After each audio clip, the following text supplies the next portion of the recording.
আজকের প্রশ্ন হলো মিঠুন 32 টাকা কেজি দরে 80 কেজি চাল এবং 27 টাকা কেজি দরে 120 কেজি চাল মিলিয়ে বিক্রি করে এবং তাতে সে 20% লাভও করে। তাহলে প্রতি কেজি চালের বিক্রয় মূল্য কত? দেখুন এটাকে কিভাবে সলভ করতে হবে। উত্তর, ঠিক আছে। আহ, প্রথমে আমরা বের করব প্রথম প্রকার চালের মোট দাম কত। প্রথম প্রকার চালের মোট দাম কত হবে? দেখুন 80 কেজি প্রতি চালের দাম হচ্ছে 32 টাকা। তো 1 কেজি চালের দাম যদি 32 টাকা হয় তাহলে 80 কেজি চালের দাম কত হবে? আরও বেশি। তাহলে হবে 32 ইন্টু 80 টাকা। এই দুটোকে যদি আমি গুণ করি তাহলে আসবে 2500 2560 টাকা। 2560 টাকা, ঠিক আছে। এবার আমি বের করব দ্বিতীয় প্রকার চালের মোট দাম।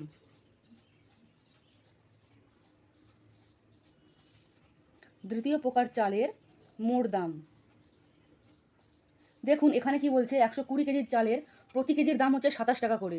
তাহলে মোট দাম কত হবে? 120 কেজি চালের অনেক বেশি হবে, তাহলে আবার এখানে গুণ করতে হবে, মানে 27 ইন্টু 120। এখানে কিন্তু ইউনিট হবে টাকা, এবং এই দুটোকে যদি আপনি গুণ করেন তাহলে আসবে 3240 টাকা, ঠিক আছে।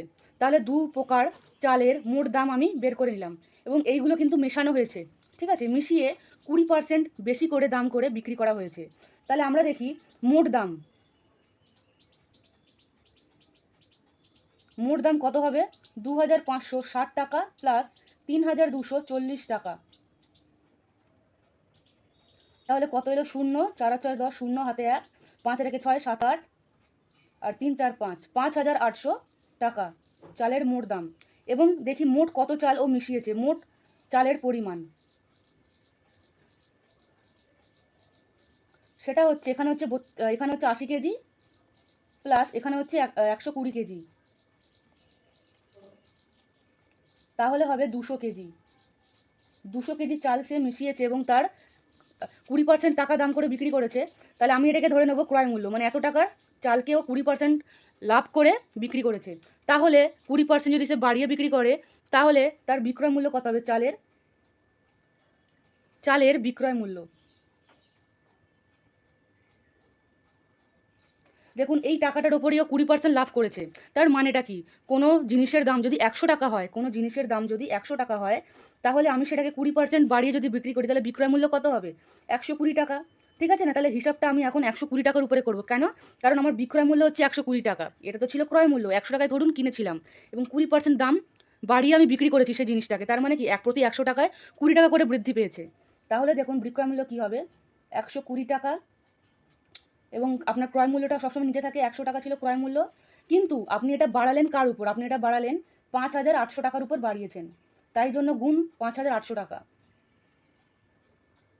120 এবং 58কে যদি আপনি গুণ করেন তাহলে আসবে 6960 টাকা, ঠিক আছে। তাহলে আপনি 200 কেজি চাল এত দামে বিক্রি করেছেন, যার মধ্যে আপনি 20% বাড়িয়েছিলেন, ঠিক আছে। এবার দেখুন আপনাকে কি চেয়েছে।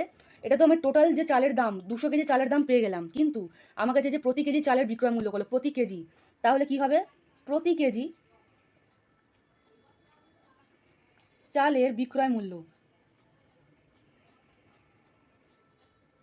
কি হয়ে যাবে? 200 কেজি চালের দাম হচ্ছে এত টাকা, তাহলে প্রতি কেজি চালের দাম বের করতে গেলে 6960 টাকাকে আপনাকে ভাগ করতে হবে 200 দিয়ে, তাহলেই আপনি প্রতি কেজি চালের বিক্রয় মূল্য পাবেন, ঠিক আছে। 0 0 কাটুন, 2 দিয়ে গেলে 10, এটা 2 দিয়ে গেলে 3, 4 দুগুণে 8, 1 8 দুগুণে 16, এই টাকাটা পেলেন। 348 টাকা ভাগ করছি 10 দিয়ে, তাহলে কি বেরোবে? 34.80, মানে ওই 34 টাকা 80 পয়সা, ঠিক আছে। তাহলে প্রতি কেজি চালের আপনার বিক্রয় মূল্য কত হয়ে দাঁড়াবে? 34 টাকা 80 পয়সা। প্রতি কেজি চাল আপনি এই দামে বিক্রি করেছেন। মানে প্রথমে অ্যাকচুয়ালি চালের দাম যাই থাকুক না কেন তার উপর আপনি 20% বাড়িয়েছেন, এবং তার ফলে প্রতি কেজি চালের দাম এসছে 34 টাকা 80 পয়সা।